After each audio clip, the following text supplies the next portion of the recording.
dimanche du temps ordinaire, 19 juillet 2020. Sommes-nous des graines dans les mains de Dieu ou sommes-nous de livrés entre les mains de Satan? Chers frères et sœurs en Christ, aujourd'hui, nous avons le frère Vede Bodega Sagaya Selvaraj pour nous donner le message de ce jour. Juste après son ordination en Inde, il est parti en tant que missionnaire au Burkina Faso, en Afrique, où il a été délégué supérieur des Capucins pendant 1 an et demi.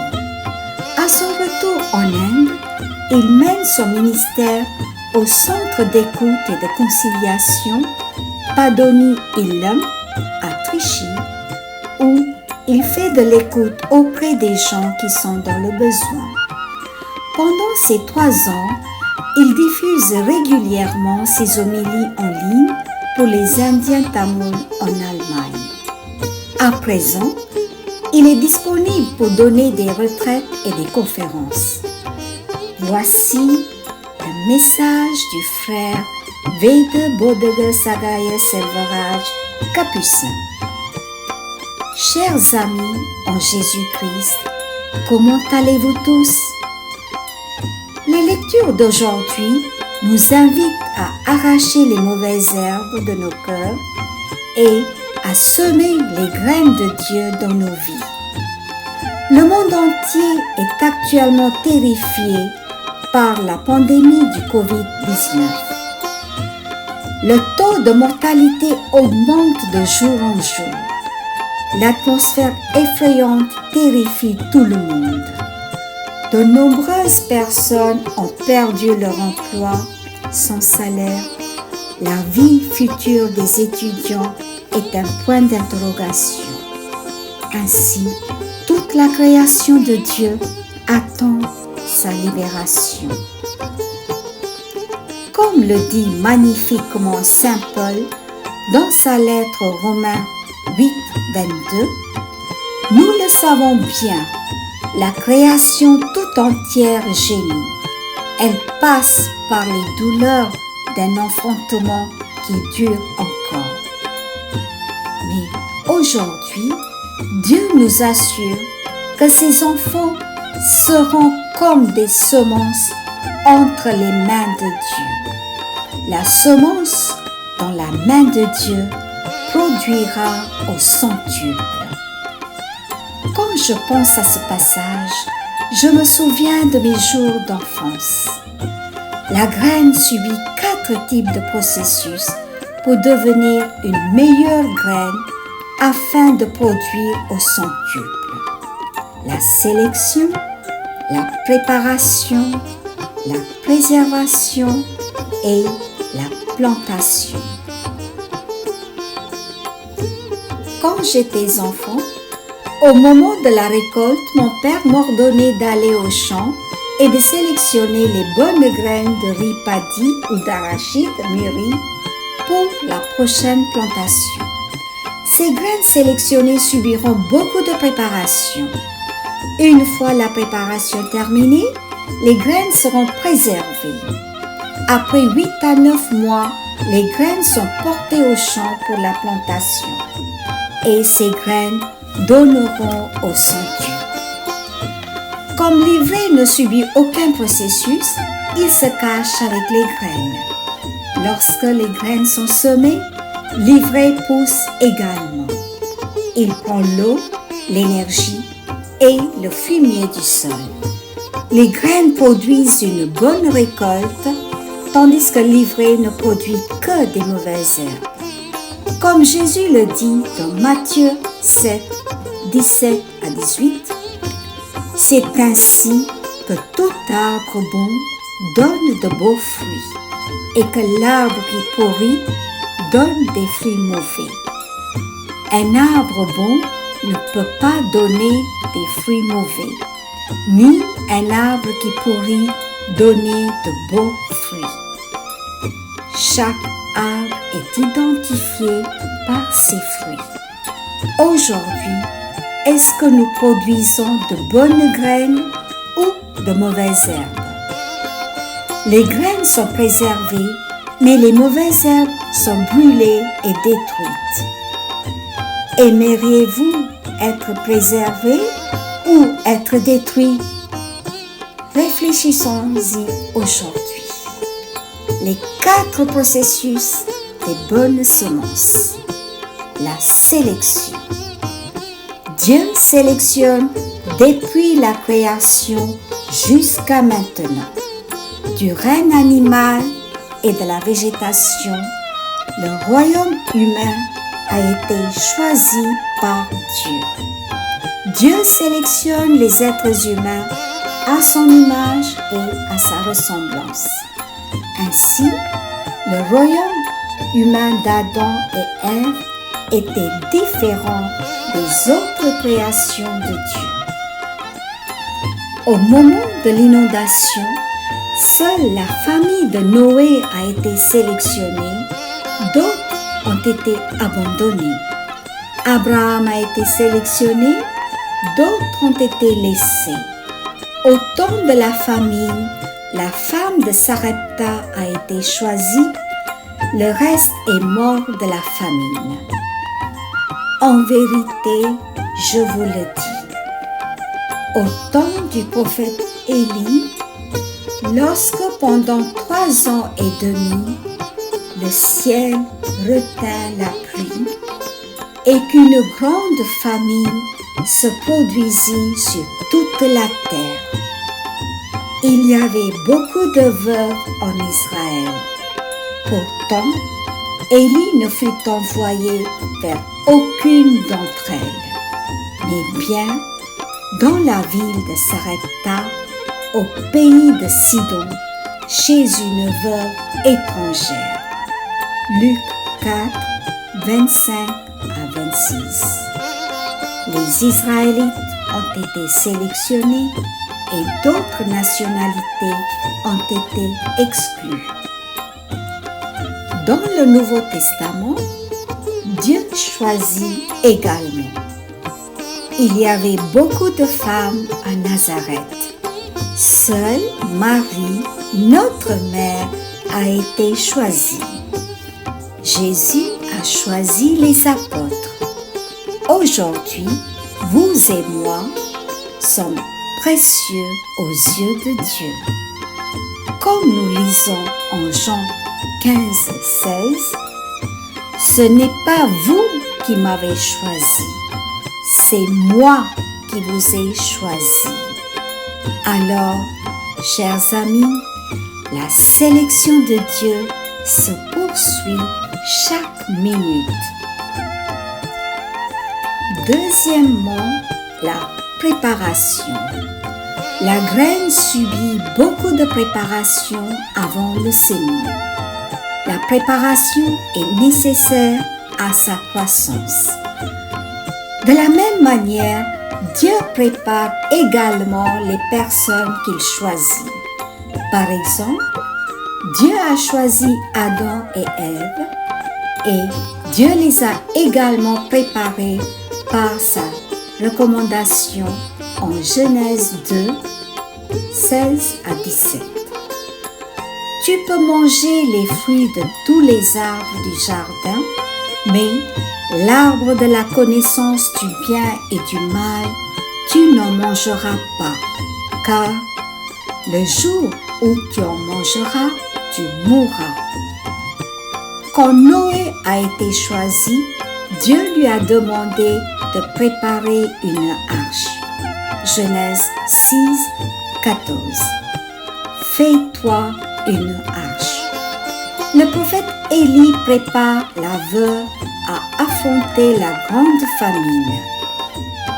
1 Roi 17, 11.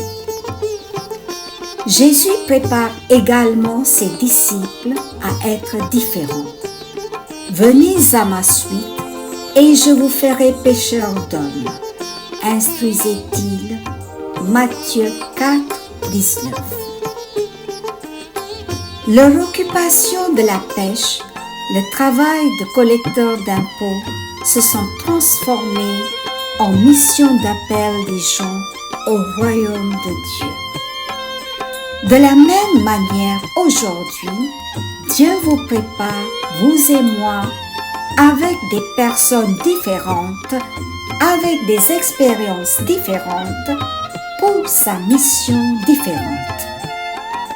Comme nous lisons en Proverbe 17:3, comme le creuset pour l'argent et le fourneau pour l'or, le Seigneur éprouve les cœurs.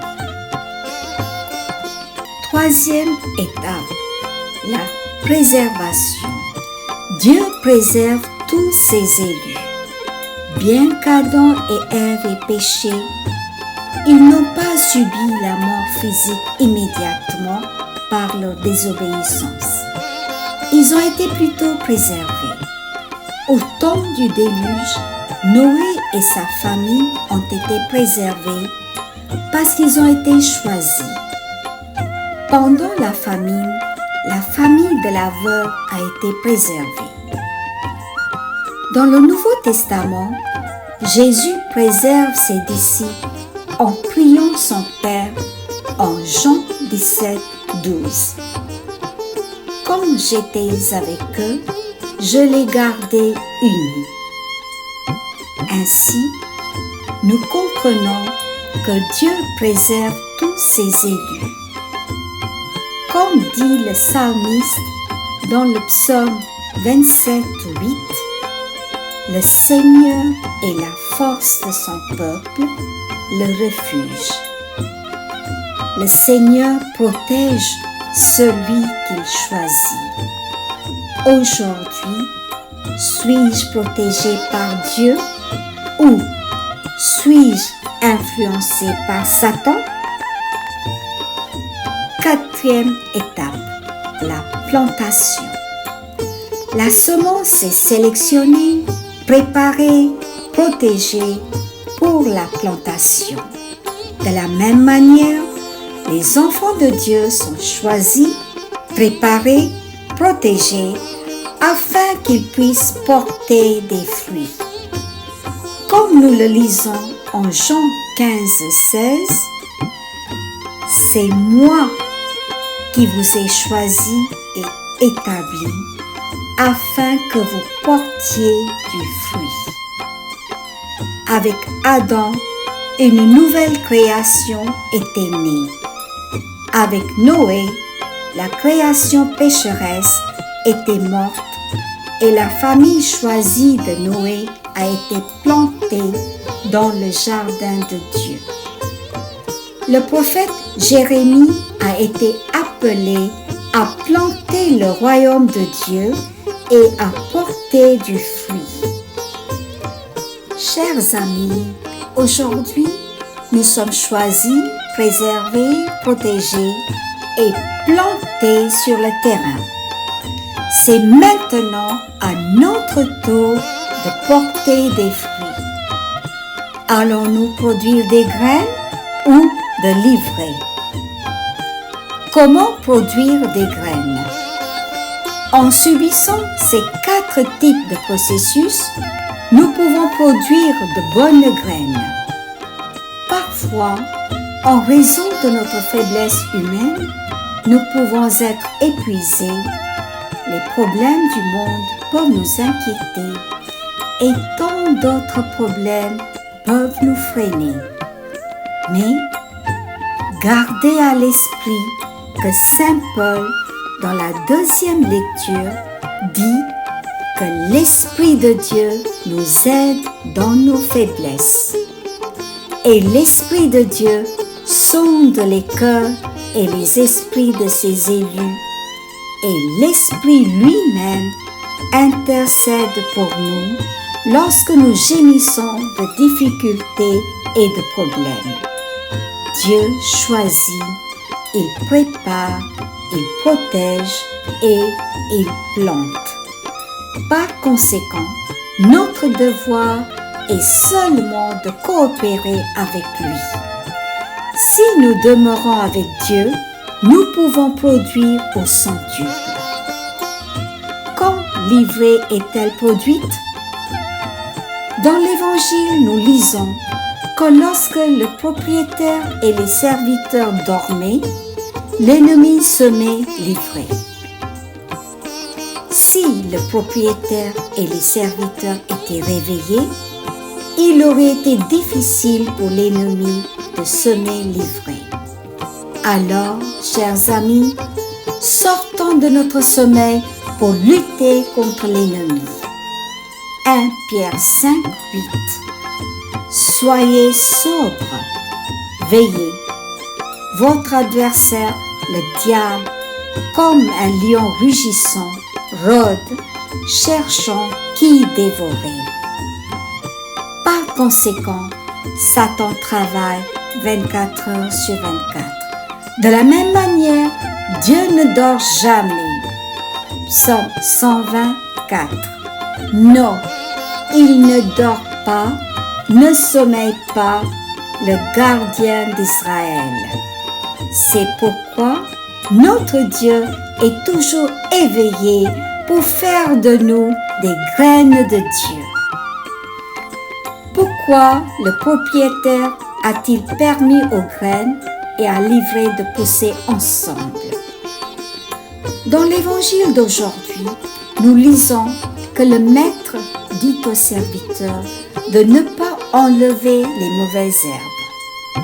Laissez-les pousser ensemble. Au temps de la moisson, nous pouvons séparer les graines des mauvaises herbes. De la même manière, dans le monde d'aujourd'hui, les bons et les mauvais vivent ensemble. Pourquoi? Nous lisons en Ézéchiel 18, 23. Prendrai-je donc plaisir à la mort du méchant? Oracle du Seigneur Dieu. Et non pas plutôt à ce qu'il se détourne de sa conduite et qu'il vive?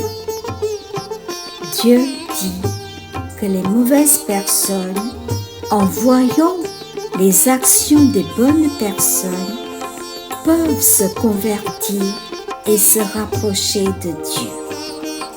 Dieu n'aime pas la mort d'un pécheur, ce qui signifie que tout le monde doit être enfant de Dieu. Alors, chers amis, décidons-nous aujourd'hui. Aimez-vous être des graines dans les mains de Dieu ou de l'ivraie dans les mains de Satan? Chers amis, pour notre réflexion, pourquoi Dieu m'a-t-il choisi, moi et ma famille? Pourquoi Dieu m'a-t-il choisi comme prêtre et religieuse? Est-ce que j'accepte la préparation de Dieu dans ma vie? Comment les œuvres de Satan sont-elles entrées dans ma vie? Suis-je protégé par Dieu ou suis-je sous l'influence de Satan? Est-ce que je produis des graines ou de l'ivraie? Aimeriez-vous être des graines dans les mains de Dieu ou de l'ivraie dans les mains de Satan? Chers frères et sœurs, ce groupe qui présente les homélies est aussi une communauté qui prie. Si vous avez les intentions de prière, vous pouvez envoyer la liste des membres de votre famille, de tous vos anniversaires, jours de mariage et les jours importants. Vous pouvez également envoyer la liste des fidèles défunts, donner leur nom et date et nous prierons pour eux les jours désignés. Envoyez vos intentions de prière par email myprayerappeal@gmail.com ou par message WhatsApp au 94 45 54 80 00. Les intentions de prière. Nous prions pour le nouveau-né Paul GM que la main de Dieu soit sur lui et qu'il puisse grandir dans la paix et dans l'amour.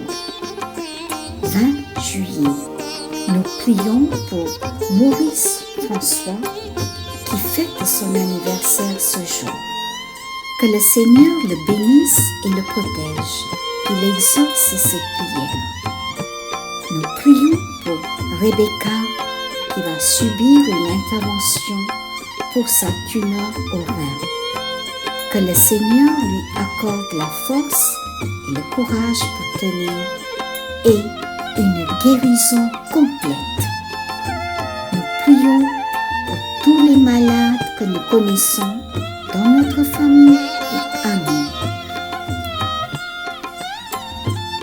Prions ensemble.